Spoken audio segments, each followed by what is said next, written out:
Grayson, a name now synonymous with tragedy, served as a deputy in the Sangamon County Sheriff's Department. His career, however, was marred by disturbing allegations. Complaints of violence and aggression toward women, whispers of a troubled past, followed him like a shadow. One incident involved inappropriate behavior toward a female inmate, another centered on accusations of mental cruelty from his ex-wife. These cries for help, for protection, seemed to fall on deaf ears. Grayson's superiors, the very individuals entrusted with upholding the law, seemingly ignored the red flags. The consequences of their inaction would prove to be devastating. 2 DUIs, a questionable military discharge. These blemishes on his record further fueled the growing concern surrounding Grayson's fitness for duty. Yet he remained on the force, his troubling history seemingly brushed aside. The Massey family, forever scarred by Grayson's actions, grapples with the horrifying reality of his continued employment. How could a man with such a past, a man who seemingly instilled fear in women, be entrusted with a badge and a gun? Their grief is intertwined with a simmering rage, a demand for answers. The national spotlight now shines harshly on Sangamon County, exposing a potential breach of public trust. The calls for accountability are deafening. The demand for justice for Sonya Massey echoes across the nation. The air crackled with tension as SeanGrayson and his partner responded to a disturbance call that fateful night. At the residence stood Sonya Massey, her demeanor described as erratic by witnesses. Grayson, his account dripping with a palpable fear, claimed Massey was armed with a pot of boiling liquid. These words, spoken with fervent conviction, sent chills down his spine. Grayson, interpreting them as a threat to his life, drew his weapon. Massey, he alleged, lunged at him with the scalding water, leaving him no choice but to fire. The gunshot echoed through the night, a deafening punctuation mark to a life tragically cut short. Grayson, visibly shaken, waited for backup to arrive. His body camera, inexplicably turned off during the altercation, became a point of contention, casting a shadow of doubt over his account. The incident report, filed 3 days after the shooting, paints a picture of a man haunted by his actions. The legal battle ahead promises to be a grueling examination of that fateful night, a search for truth amidst the chaos and conflicting narratives.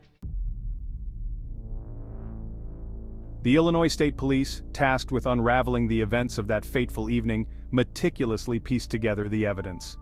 Their investigation revealed a chilling discrepancy between SeanGrayson's account and the forensic reality.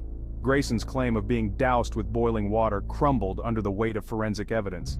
The state, armed with irrefutable proof, accused Grayson of fabricating a story to justify his use of lethal force. His actions, they argued, were an egregious misuse of power, a blatant disregard for human life. 3 counts of first-degree murder hung over Grayson's head, each syllable a heavy weight on the scales of justice. The prosecution, fueled by a sense of righteous anger, prepared to dismantle his defense, to expose the truth behind his deadly actions. The upcoming trial, scheduled for August 26th, became a focal point for a community demanding accountability. The eyes of the nation turned to the courtroom, eager to witness justice be served. The death of Sonya Massey sent shockwaves through the community, igniting a firestorm of grief, anger, and demands for justice. Protests erupted on the steps of the Sangamon County Sheriff's Department, the air thick with the chants of no justice, no peace, and hold him accountable. Massey's face, frozen in a smiling portrait, became a symbol of a life unjustly taken. The community, reeling from the loss of one of their own, demanded answers. How could a man with a documented history of violence against women, a man who had seemingly violated the public's trust, be allowed to wear a badge and carry a gun? The blame extended beyond Grayson, encompassing the system that allowed him to remain in a position of power. The hashtag #JusticeForSonya Massey flooded social media, amplifying the voices of those demanding accountability. The case became a rallying cry for police reform, for stricter background checks, and for a system that valued the lives of its citizens above all else. The community, united in their grief and outrage, vowed to keep Sonya Massey's memory alive. They would fight for justice, for accountability, and for a future where tragedies like this were not relegated to hashtags and fleeting moments of national attention. The fight for justice had just begun. One task at a time here. Okay, let Here, grab your ID for me. Hold on. Okay. Your ID. One task at a time. So let's do an ID, and then you can dig around for your paperwork. I don't know where my ID is. You have a stack right there, maybe. 1 second. Check on the curb. Let me do this. We don't need a fire while we're here. All right. Let me see. Okay.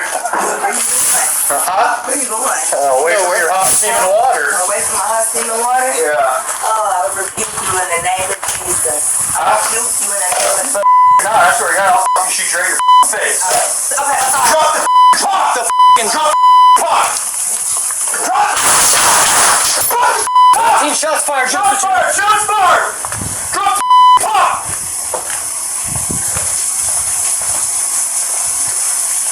Bring EMS now. We got a headshot wound to the female. Headshot wound to the female. 1078.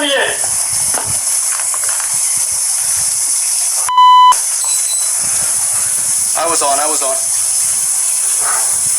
I'm gonna go get my kit. No, you had bitch. You're done. You can go get it, but that's a headshot.